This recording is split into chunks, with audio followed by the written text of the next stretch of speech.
Canada and Mexico ready to replace the United States for the World Cup in 2026? Oh my goodness, guys. Let's unpack this and dive in.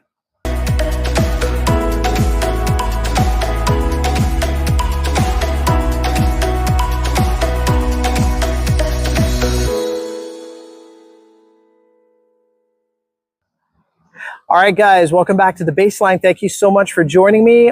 Picture this, everyone, the biggest sporting party in the world, the FIFA World Cup, and America's supposed to be the main host.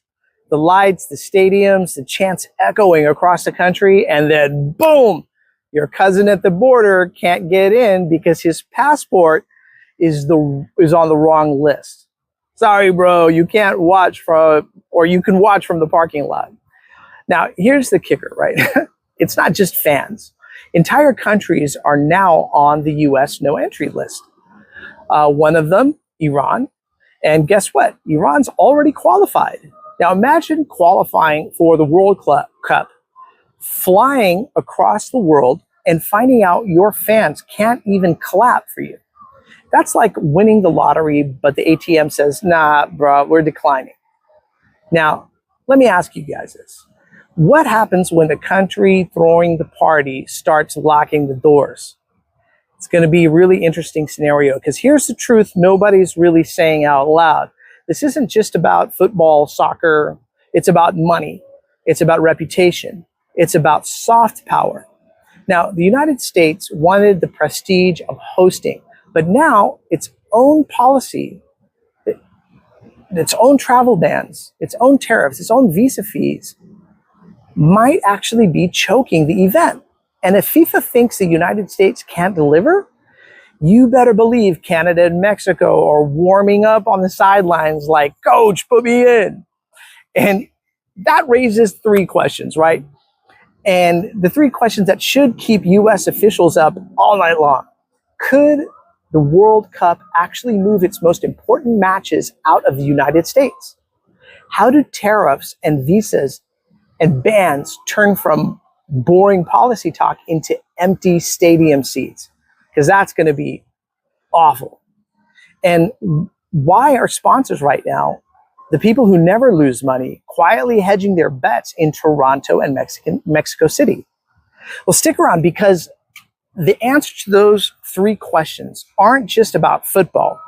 They're about whether America is still seen as an open host, or the guy at the barbecue charging cover at his own house. So guys, all interesting stuff. But first, let's take a quick detour. And can we just appreciate for the moment, for a short time, the absurdity of this visa integrity fee? $250 just to apply, not to guarantee a visa, not to guarantee entry, just for the privilege of waiting in line. That's like the Ticketmaster saying, yeah, you still might not get Beyonce tickets, but thanks for the tip. It's so bizarre, man. But let's get into some of this stuff and the ban list. So here's what's actually happened. In June, the White House slapped new travel bans and restriction on 19 countries. 12 are fully banned, including Iran, whose fans now have no shot of attending. The rest, partially restricted. Now think about that.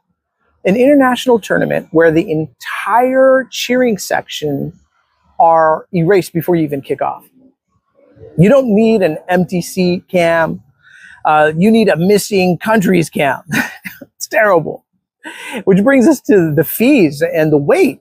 Because for all those who can still come, you've got the $250 visa integrity fee. It's an add-on interview that waits the stretch months in place like India. And by the time you get an appointment, the tournament's over. Like, congratulations, sir, your visa is approved. Also, Argentina already won, by the way. Here's a replay on YouTube. Knock yourself out. It's really weird.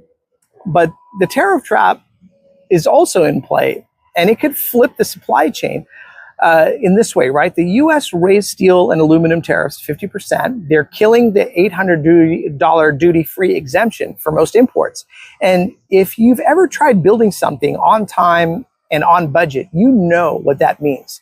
Scoreboards, lighting rigs, extra seating, all suddenly cost a lot more. It's slower.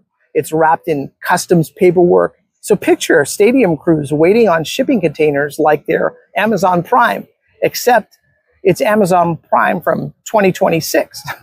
It's crazy. And this is FIFA's nightmare right now. It's what they're dealing with. And here's the thing about FIFA that they don't care about in politics, right? They care about TV pictures, full stadiums, loud crowds, seamless broadcasts. So if visas and tariffs start messing with that, FIFA has every reason to start shuffling matches into Canada or Mexico. Not the whole tournament maybe, but enough games to save face, which is going to be important to FIFA. Now, imagine turning on the World Cup and realizing the best atmosphere isn't in New York or in Los Angeles. It's in Toronto. Now, that's not just embarrassing. That's soft power slipping through your fingers in 4K. Now, the neighbors, and don't think Canada and Mexico aren't ready, because Canada's got Vancouver, British Columbia place, Toronto's BMO field upgrades, easy visa access. Mexico, the Aztec, BBVA, Akron stadiums, they have hosted before. They're basically standing there like a reliable sibling saying, don't worry, Mob, I'm going to clean this all up. And sponsors notice that. Corporations don't gamble, they hedge, guys. And if Toronto looks more predictable than Texas, that's where ad dollars are going to go. So let's zoom out. Let's take a breath. Hosting the World Cup is supposed to be the ultimate soft power play. It's prestigious, it's big, it's global. Look at us, we're open, we're global, we're ready for the party. But right now, the US looks like the guy throwing a house party who locks half the guests outside, charge the rest $250 at the door, and then tells the DJ his speakers are stuck at a customs border. And here's the scary part about it all. This isn't just football, soccer, reputation sticks. If the world sees America as a closed-off, overpriced, bureaucratic host, that doesn't end when the trophy lifts. That lingers in trade deals, tourism, even diplomacy. Have you guys seen Vegas lately, by the way? Empty seats today become empty partnerships tomorrow. Do we even want that here in the United States? That's terrible, right? Because the World Cup just isn't about goals. It's about who controls the global vibe. And right now, America is risking that spotlight.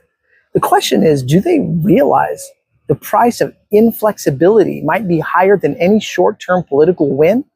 And if you think this is bad, wait until you hear what NATO's cooking up next, because that's a plot twist you won't see coming. We'll have to cover that another time, though. Thank you guys so much for watching The Baseline. Let me know your comments in the section below. You guys think I have it right? Am I way off? I'd love to know what you guys think. I read all the comments. Thank you again for watching The Baseline, everybody. And I look forward so much to seeing you guys the next round. All right. Cheers, everybody.